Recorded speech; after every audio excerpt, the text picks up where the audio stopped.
You're listening to WZYE 95.9 FM. You are listening to WZYE 95.9 FM, the most influential name in Caribbean radio in the tri-state area. Broadcasting from East Orange, New Jersey, the most influential name in Caribbean radio.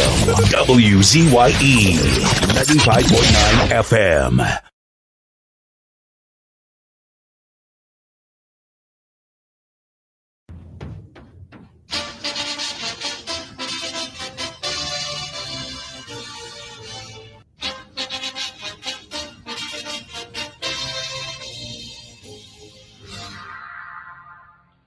Could we rise again as a nation? What do you mean? Could we rise again as a nation? Okay, because the state of the country. What do you mean by the state of the country? I don't understand that. Explain me. Right, the country have plenty money. Plenty money? Yeah. How you know that? So you have to tell me I have a child. Tell me now. How you know that? Gentlemen, thank you for the day. I can't really understand that.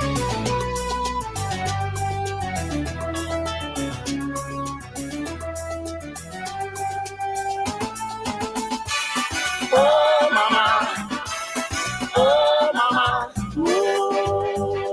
yo.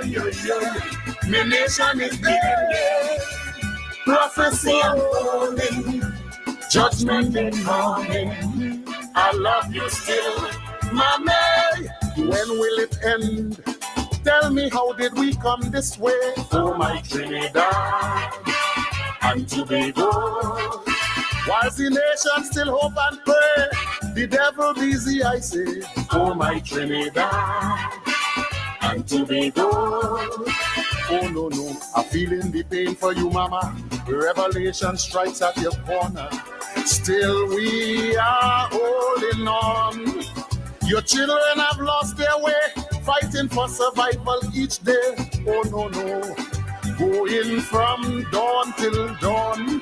What is happening to my country? Every day is a sacrifice. Blood flowing like water daily. Lives could be lost at any price. The anthem is now a whisper. Some don't care to stand when it plays.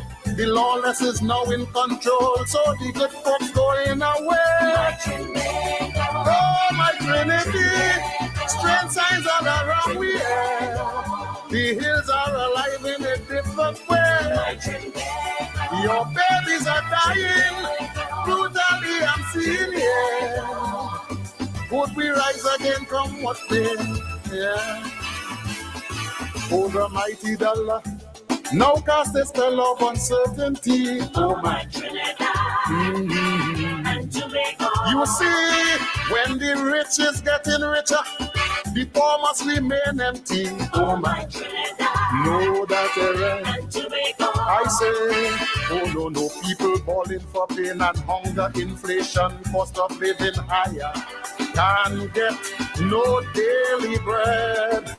So the youth them on top the hill, somehow their bread basket don't fill. Oh no, so they turn to crime instead. The arms of the state disappointed, still their salaries are daunted. Large increase in the fiscal budget, oil money reach an all-time high. You buy no jet for so much of money, when the hospitals are in need. Poor people at everyone's mercy, so the hill reacting indeed. Oh no, yeah, the people cry, yeah. The hills are alive in a different way. Them who take in we money must pay for it daily one day. Could we rise again, come what may? Yeah. How could we truly excel in the midst of all this suffering? Oh my Trinidad. No. Tell me, like Shadow said, poverty is hell. So it seems like the devil is king. Oh my Trinidad. No. Cocaine and guns in the heart of the ghetto is what we sow, we shall reap tomorrow. Who are we going to blame? Even school children doing crime, well, that is a sign of the time. Oh, my Lord, Have we now gone insane? Whilst we kill, we own one by one. Skyscrapers going up in town. Chinese laborers at the core. This new city some shall see no more. So we have to hold on to CPEP 10 days and must to get along. Scraping the bottom of the barrel with all this money in town. Oh yeah. My Lord, the hills are alive in a different way. You have to do more for the people. Better wages to ease we struggle, yeah. Could we rise again, come what may, yeah. In this abundance of wealth, still the poor people cannot cope. Oh, my Trinidad and Tobago, it is a stark reality. So much of even a hope. Oh my Trinidad, oh my Trinidad, and Tobago. Oh my, oh no. Some turn to vagrants in the city. Homeless children begging have mercy, Lord. Child abuse have risen again. Look like Jean and Dinah come back in town. The girls and them singing the song. To survive by any means necessary, dignity gone down the drain. Some say the leaders have failed to do right for one and for all. When there is an imbalance of the scale, then the writing is on the wall. If you ignore the plight of the people, well, the devil shall intervene. It's only divine intervention. I hope you know what I mean. Well, is it true that God is a Trinity with all these crimes in sweet La Trinity? No. The hills are alive in a different way.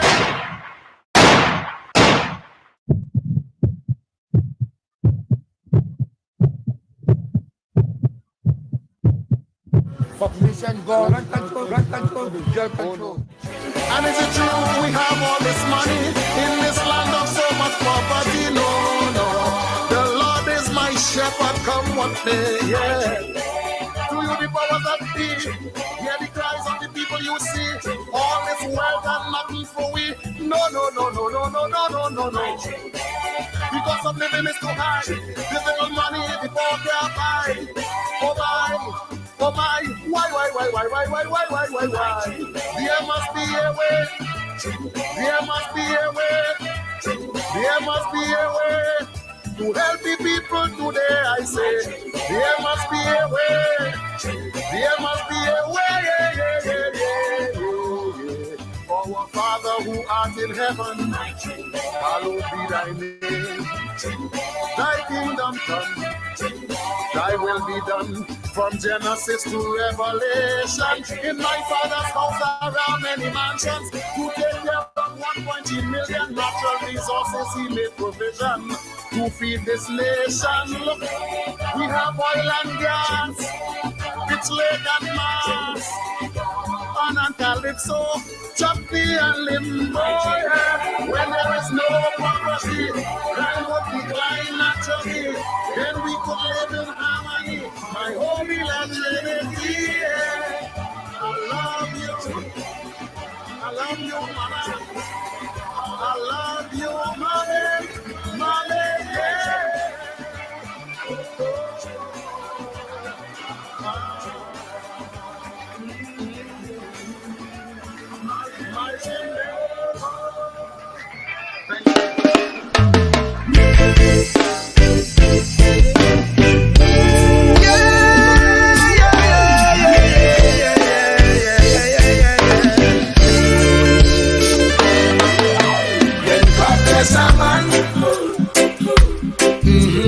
Nothing must stop you.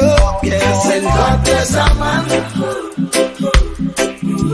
Satan may attack you. Yes, when God bless a man, he's gonna back you. Yes, when God bless a man, that man must stand. He must stand AI. Who God bless, none can curse. His divine favor man can reverse. Even if they do their worst. Hey. When God bless a man, nothing nothing must stop you. Yes, when God bless a man, Satan may attack you. Yes, when God bless a man, he's gonna back you. Yes, when God bless a man, that man must stand. He must stand, I say. If you answer his call, he will lift you up. If you fall, hey, hey, hey. If you fall, just give him your all. Your all, hey. When God bless a man, should be nobody. Nothing must stop you, my friend. When God bless a man, Satan may attack you. Yes. When God bless a man, he's gonna back you. Yes. When God bless a man, that man must stand. He must stand, I say. Yeah.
When your soul needs some restoring,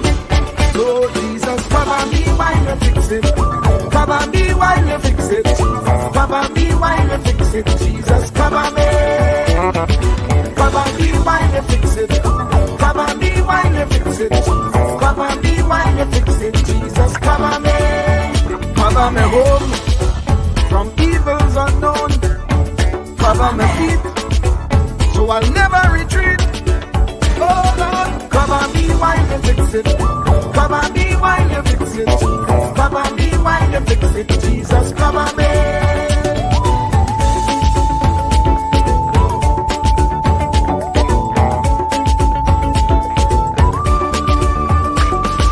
Cover me brother, cover me sister, them who under pressure. Cover, cover, cover, cover the preacher, every church worker, the young believer. Cover, cover, cover, the worship leader and intercessor, every gospel minister. Cover, cover, cover. Jesus alone is the one who has the real answer. The one on the throne is the true and loving Father. He will hold your hand and keep you from going under. He will make you stand and let you know he's a fixer. Cover me while you fix it. Cover me while you fix it. Jesus, cover me while you fix it. Jesus, cover me. Cover me while you fix it. Cover me while you fix it. Cover me while you fix it. Jesus, cover me. Cover me mind. You know the struggle sometimes. Cover me mouth, that the wrong thing wouldn't come out. Oh Lord, cover me while you fix it. Cover me while you fix it. Cover me while you fix it. Jesus, cover me. Cover the Christian in the midst of aggression with the power of your right hand. Jesus, cover, cover, cover them helpless children. Jesus, defend them. Send help from heaven. Jesus, cover, cover, cover all them radio stations that blessing the nation. Grant divine protection. Jesus, cover, cover, cover. Cover me. Cover me. Cover me. Truer words were never spoken. The less you associate with some people, the more your life will improve. Anytime you tolerate mediocrity in others, it increases your mediocrity. An important attribute in successful people is their impatience with negative thinking and negative acting people. As you grow, your associates will change. Some of your friends will not want you to go on. They will want you to stay where they are. Friends that don't help you climb will want you to crawl. Your friends will stretch your vision or choke your dream. Those that don't increase you will eventually decrease you. Consider this. Never receive counsel from unproductive people. Never discuss your problems with someone incapable of contributing to the solution, because those who never succeed themselves are always first to tell you how. Not everyone has a right to speak into your life. You are certain to get the worst of the bargain when you exchange ideas with the wrong person. Don't follow anyone who's not going anywhere. With some people you spend an evening. With others, you invest it. Be careful where you stop to inquire for directions along the road of life. Wise is the person who fortifies his life with the right friendships. If you run with wolves, you will learn how to howl. But if you associate with eagles, you will learn how to soar to great heights. A mirror reflects a man's face, but what he is really like is shown by the kind of friends he chooses. The simple but true fact of life is that you become like those with whom you closely associate, for the good and the bad. Note, be not mistaken. This is applicable to family as well as friends. Yes, do love, appreciate, and be thankful for your family, for they will always be your family, no matter what. Just know that they are human first, and though they are family to you, they may be a friend to someone else and will fit somewhere in the criteria above. In prosperity, our friends know us. In adversity, we know our friends. Never make someone a priority when you are only an option for them.